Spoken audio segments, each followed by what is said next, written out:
Hi everyone, Jailene here. I achieved my level 5, so I'm very excited. I went through all the 10K. Having gone through the 10K, it was intense, because it's a lot to go through in a shorter period of time. But it also makes you feel really strong, like your endurance and going through it and pushing through it really helps you. Like a lot of times, like when you're doing it and you're in a really tired state, you gain this additional clarity once you've pushed past that, and it can help you gain new ground. Also, like just drinking in so many samples, like one, it's like cool, like 10,000, and I know I've said this before, but it always strikes me of like how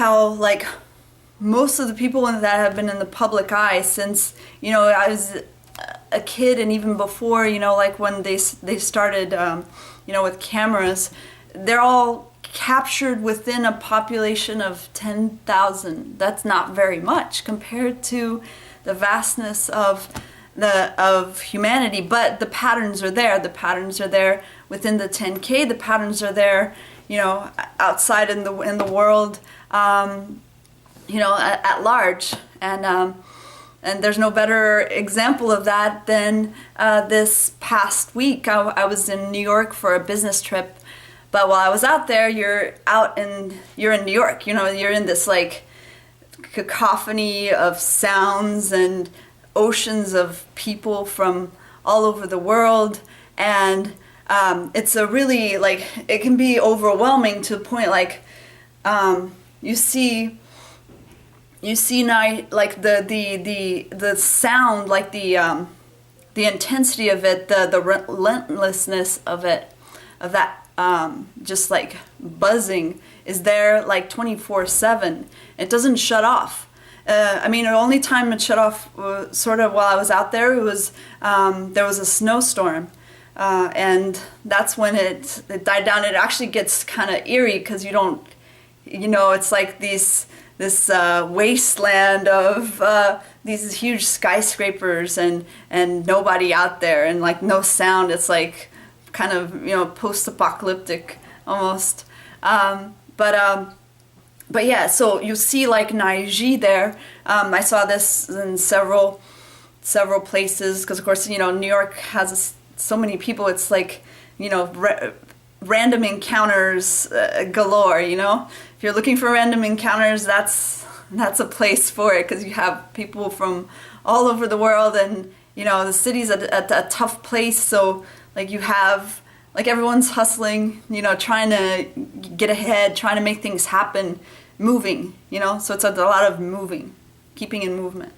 So while I was there, one things I saw in several instances, like one instance was this Naiji man who was walking, it's like where Central Park and Fifth Avenue meet, and there's like a lot of people that converge there.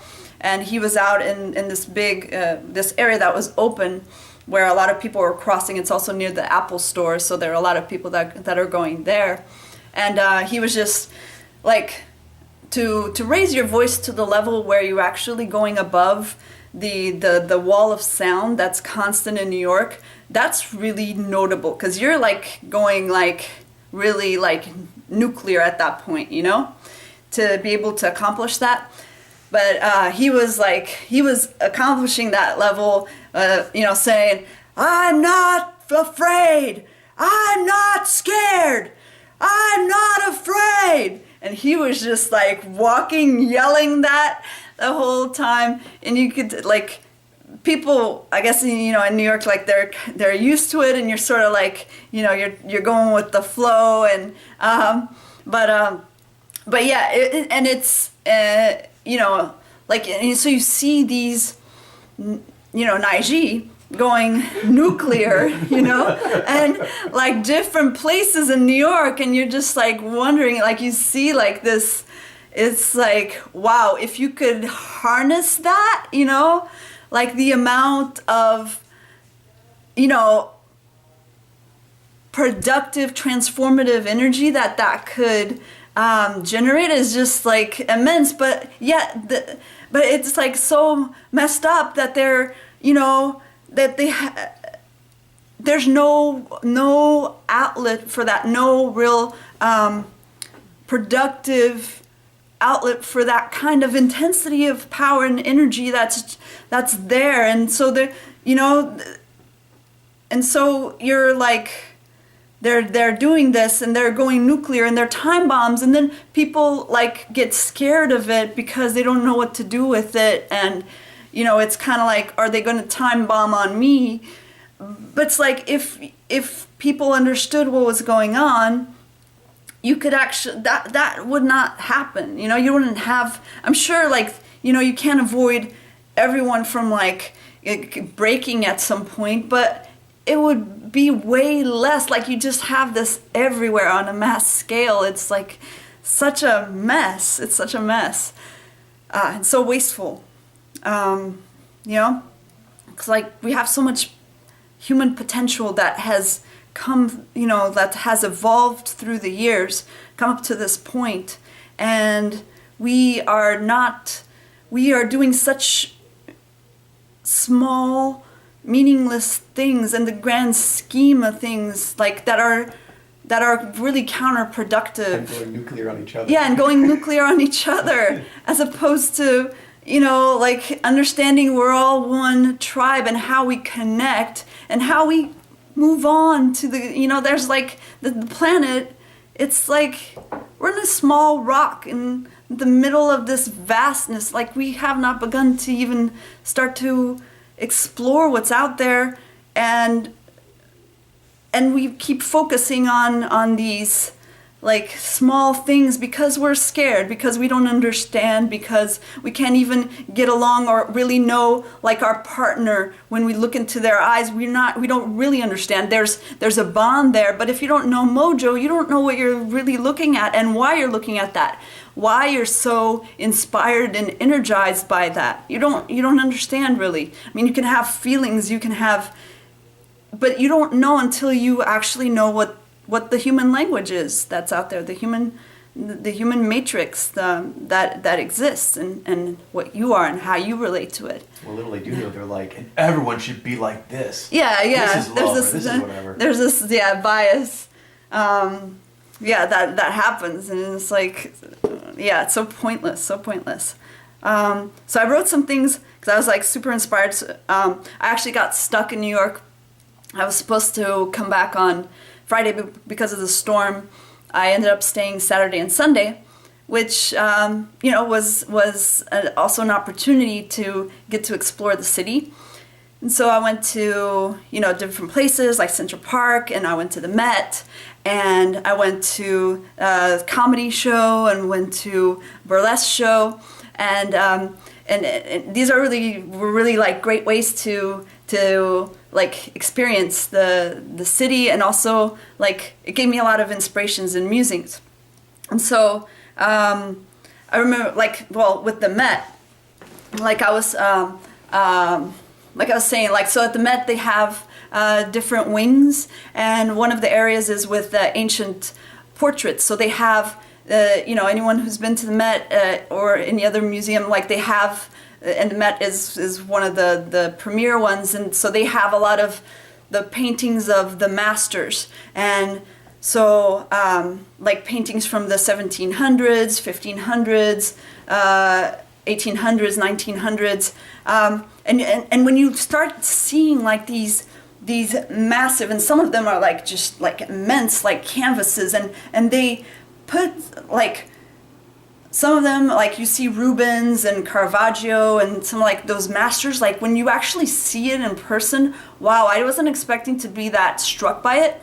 But the fact that it, like, they laid out this vision so, like you could be in the room, like you felt like you were in the room with these, and I gravitated more to the ones that had people, humans in them, because of my particular interest. Obviously with Podler. And so, like, there were some where they had actually, like, just captured this human being doing what they do, and it just translated off the canvas like you were there with them, you know, in this like period, like, you know, in the 15th century or 16th century, and you can see, you know, an Aiji, you see an Ijai, you see a Jaini, you see a Zinai ruler, you see a Vaiji, like you can see them, you can see their mojos, and like this sense of connection that, like, me being a Ni and Vai user, like the kind of connection that you feel like throughout times, and, you know, like it's just really just so exciting, like it can't even explain into words. Yeah, but it's always been here, and you can see it, and when you go there and you look at these portraits and you're like, holy crap, I'm reading the mojo of this dude or this like girl, woman, like that was, you know, like that are actual, you know, like historical figures and stuff, and they were capturing them in real time, and you can see their mojo, and you can see like this, you know, the patterns of the stories repeating themselves throughout time. It's like, it's amazing, and that mojo is there throughout the whole thing. I mean, wow. So that was just, whoa, mind-blowing. Then I went to one thing. So I was waiting for the shows, and I was at this bar in New York and in the East Village, and there were a lot of people there. And one of the things that came to me was, you know, the bartenders. So the bartenders were objectives, Abrams actually. There was a Nijai, there was a Jinai, and so and I've noticed the pattern. Usual? Was it female Nijai, male Jinai? Yes, it was in that instance, and it was just like coming to me like the patterns, you know, of like these bartenders and stuff, and it makes sense that like the, you know, why Abrams or objectives, like, but Abrams in this case have a particular ability of like that I see them as, anecdotally, you know, my experience, I've seen them as the majority of the mojos in the roles of bartending, for example. So and it makes sense because the outer world is their natural environment, and, you know, so they won't drop the ball as far as keeping the customers happy, and, you know, they make sure that the space is energized at all times. I really was noticing that. I was observing them, and like they have because they're energized that way, they have this concern, like they have, or this like focus on it. They get energized by the Jinai, by like caring, by noting that everyone was taken care of, you know, in the parties and stuff, and then the Nijai by like making sure that everyone was, you know, and both of them, but they would work really well together by making sure that things were lubricated, that, you know, things like even their energy is like very like open and flowy to everyone, because it's about, you know, having like energy, like party energy and flowy, and like so they let theirs flow, you know, and it opens people up. I noticed too, like it makes people more like open for external outward fun and you know, excitement and stuff, and so it's really cool. So yeah, so they make sure that, and even like when one thing I noticed also is like even before the crowd had gotten there, because when I got there a little bit earlier, they were already having that energy. So they were already they were pre-warming the room. So like just by being themselves. Yeah, and that makes a big difference. So like they're always attentive to how the party's flowing and getting energized by the process of keeping it going. So yeah, I can see that the ability with those powers, it has a lot of outwardly world applications. Like, it has a will. Yeah, it has a will to do it. Curious, yeah. you might ask a question is, cause I'm sure not every like Nijai or Jinai would want to do bartending. Right. Did you notice anything as far as like maybe riffs? Let's see, riffs. I think both of them liked attention. I don't know, like there's some Abrams that are not comfortable with that. That are less comfortable with being the party master and like the center of attentions, and so they liked that, and they had a lot of V appreciation, meaning like like you can tell in their vision and or in what they're putting out, like they they like the keeping the V flowing, if that makes sense. So they like, I noticed that some Avrams, do you think they're maybe Avrams, it's just speculation, who would have a higher chance of having maybe some more little friends? I think so. I think these would have a tendency to have a lot of friends, a lot of acquaintances, varied mojos, because they're just connectors, and party makers, So like they like to, like meeting people, like from, even that they weren't like, they're just interested in like knowing people so that they can either connect with them or like, do... Able, so they're these riffs that could connect to a wide variety of mojos. Yeah. That's good. Yeah, so that was really interesting. Then, the Pajama Men. So it was this show that I watched. It was they were two Nez Alpha. I didn't go in further. I think one of them was Nizai for sure. But it was a really interesting show. It's called the Pajama Men, and what was really cool is they were so it was just them, and there was this guy in the back that played like piano at times or like guitar, but it was very like it was this new art place, and so it was very like minimalistic, and so it was very intimate, which was really cool. And so it was just two of them there, and so they would start. It was just such a cool ability to see this, because what they did is like they were able to, so they would start in, and it seemed like this was improv, a lot of it, which made it even cooler, because they would start out as two characters that related to one another, like Leopold, the toad, he would turn into like the Worma Grime Tongue, and the other one was the king, and he'd wear like a crown like this, and and he'd talk like, it was like really cool. They would just shapeshift into these characters that were in the story, and then they would like switch to different ones, and then switch to different ones, and then switch to different ones, and they always like were in sync and like in this dance together in this alternate reality. It's like no one else was there, and they were actually like, you felt like you were in, they would go back to the past with with the kings, and then they go to the future, they'd have those characters, and then they'd go to the present, these different characters, and they all at the end, because they were supposed to kill this monster, and they all linked at the end. But it was so cool because they were like doing all of the characters, they were doing different like the sounds, like one of the characters is that one of the guys was playing a motorcycle, and he was like this, and the other one would like go behind him and hold on to his hands, so he was like riding the motorcycle. But there was this one, because he was the character that was like the lone rider, like seemed like fierce and stuff, but he ended up balking when it came time to kill the monster, even though he looked really cool and stuff. He wasn't the one who killed the monster.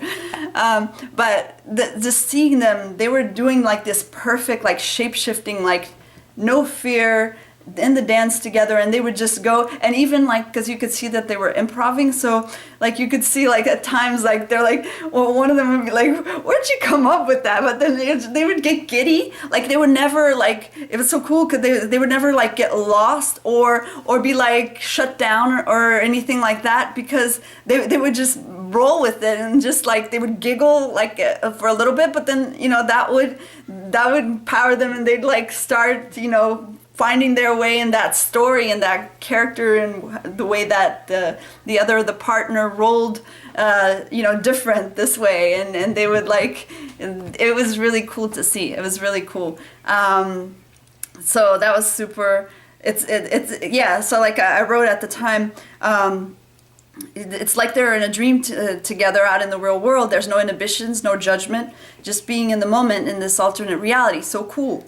And I was saying, like, how did Nez Alpha manage to be in that state and flow together in that alternate world dance without skipping a beat, shifting from one character to another in synchronicity in an improv way?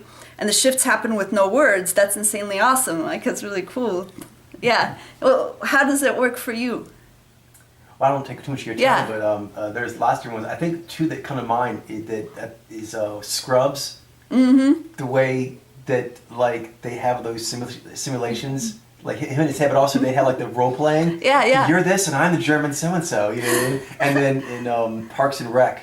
Uh-huh. Aubrey Plaza, and they're always like April and Chris. Yeah, they come in different characters, and one will take a moment to like wait. He'll talk to her, or she'll talk to him in like normal speak, and they'll talk as a character, and the other one, like you said, they'll take a moment to realize, huh? Then he. Like, okay, that's the game, and then they try to figure out how to shift to be an appropriate match for whatever you shaped it into.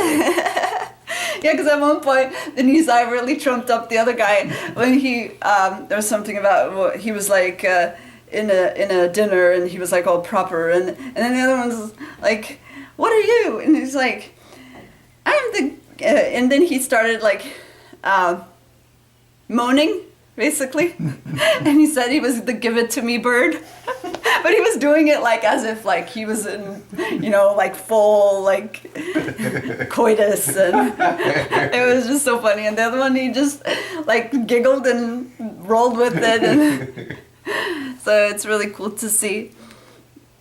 So that was really awesome. Awesome trip. Yeah. So it was fun, and then I went to, the Slipper Room, which is a burlesque show, and before I went there, I was like curious as to what Mojos I would see, and it kind of panned out because I was thinking it would probably be like objectives, like it ended up being like Nijai and Nizai, and also Zaini.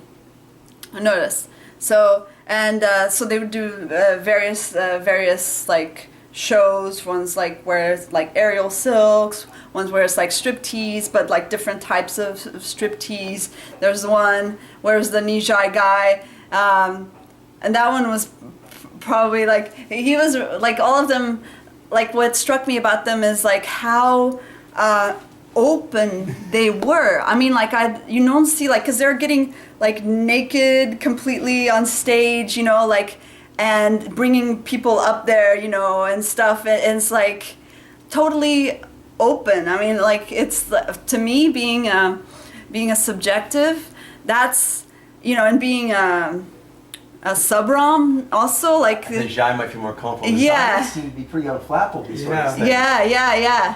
And they have that seduction, like with the G and stuff, like but towery, so you can't actually, look but don't touch, like Dita Von Teese kind of thing, yeah, which is very, very, really appealing.